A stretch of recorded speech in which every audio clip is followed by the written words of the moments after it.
Hi loves, welcome back to Lavendaire. So today I want to try out a new interactive format for a monthly planning series, and you let me know if this is something that you like. So around this time of year is a time where a lot of people fall off their goals. They forget about the goals they set at the beginning of the year. We stop setting monthly goals and we just kind of let time fly by and not be intentional about it. So this Plan Your Month series is to help remind you to set monthly goals, to help you stay accountable and on track towards making progress towards your dream life. Because even though we're in a pandemic and things are really uncertain and crazy, like there are still things that you can do to improve yourself and your life. So we gotta focus on what we can control and work on making baby steps. A little bit of progress is better than nothing, right? The idea is at the end of each month, I'm gonna post this video that guides you through reflecting on your past month and then planning your goals, setting your intentions for the next month.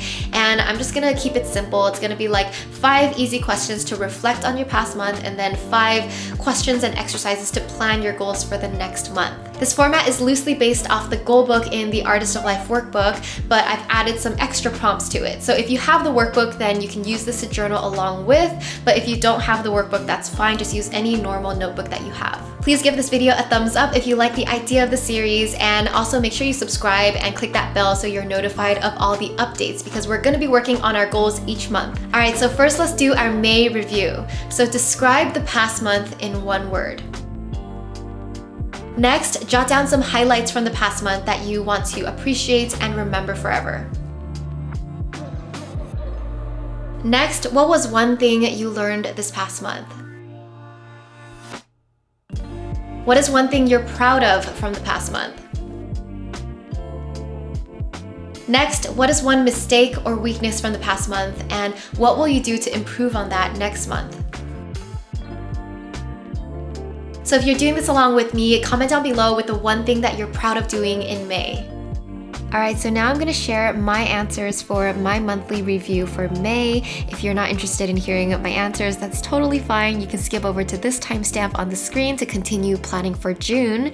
But May for me in one word was emotional. For some reason, I felt a lot of emotions this month, and not saying it was all bad emotions. It was like happy crying over beautiful things, crying over being nostalgic, crying over just anything really. So nostalgia was a big theme this month, just looking back at good memories I had in the past, looking at old photos, travel photos, listening to music that I haven't listened to in a while, and even like dreaming about people that I haven't seen in years. It was so weird. Another highlight was I finally went out into nature. I went hiking for the first time in this quarantine with my family, and that was really, really refreshing and nice. Mother's Day was really nice. We were just listening to a bunch of old love songs from the 80s and 90s, like Celine Dion, just songs that my mom used to love singing karaoke to. I gave my brother a K-pop makeover. I curled his hair and we were so excited. We were like, let's do a photo shoot right now. So we just did the whole shebang, and that was really fun. And surprisingly, I was very impressed at myself. This strawberry green tea with cheese foam on top was a highlight. I love this drink. I haven't had it in months. If you guys don't know about cheese foam, it's like an Asian boba thing, but it's so good. The day Wilson came home with a big box of Pocky.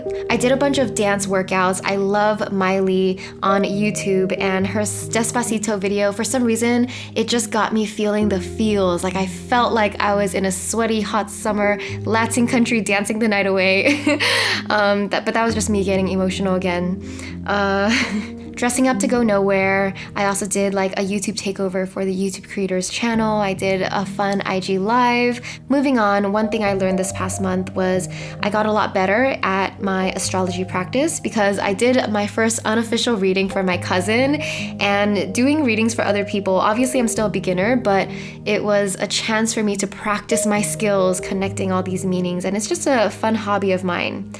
I am proud of being more productive this month than I was in the past 2 months. I felt like momentum started building again. I'm really proud of the videos I've been editing lately, especially the Essentialism one, and also the new workbook that I made for my How to Figure Out What to Do with Your Life video. My mistake or weakness from this month is not getting to certain important projects because of time management. I wanted to finish the 2021 workbook design, but I haven't actually started yet, but that's okay. I feel like I was already being really productive with my time. It's just the fact that I overestimate the amount of work that I can do in a month. So learning from that, next month, I'm gonna try to do even less, set smaller goals, just to make sure it's achievable at a balanced rate.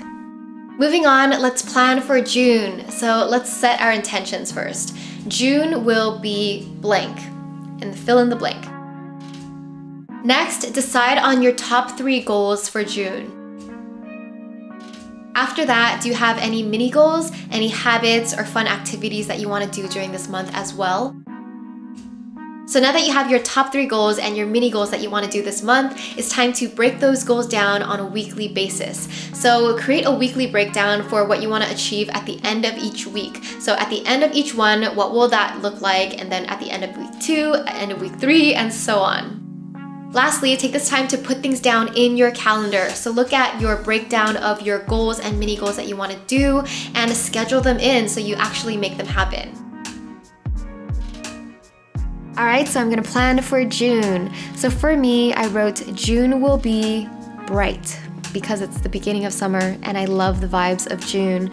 My top 3 goals in June is 1, I want to find a new designer or designers to help me execute everything I want to execute, rebranding my website, just new logos, new product packaging, things like that. I've been meaning to work on my book outline, so that is something that I want to tackle this month. I want to at least start. I want to at least open the doc and get that started. My 3rd main goal is to finalize new packaging design because around this time of year, I have to confirm and finish all the designs for the 2021 workbook, which launches at the end of the year. And for mini goals, I just wrote dance and yoga. Do those activities at least twice a week. I'm going easy on myself. I also added this note to plan a new challenge because I want to do like a challenge on YouTube again for you guys, so I gotta plan that. Then I'm just gonna do a weekly breakdown of these goals just to see what I can accomplish each week. And finally, I'm gonna take some time to just put it all into my calendar, just the weekly goals. And seeing it like this in my calendar really shows me how little I can do, meaning I always overestimated. Like I was like, oh, I wanna do all these things, and I thought it was possible to finish within a week, but actually I should just give myself more time to do stuff. So yeah. Alright, hope you guys enjoyed this monthly planning video. Again, comment down below, give this video a thumbs up if you like the series, if you want me to keep doing it each month, because I think it'll be fun. It's like a little reminder for you to plan your life, because each month we have a chance to make progress towards our dream life. I mean, every week, every day, we have a chance to change our life for the better. So yeah, hope you guys stay on track, and I'm sending you so much love. And you know what, even if you fall off track, it's okay. Just be gentle with yourself, pick yourself back up, and try again. We're gentle and compassionate here. All right, sending you so much love. Bye.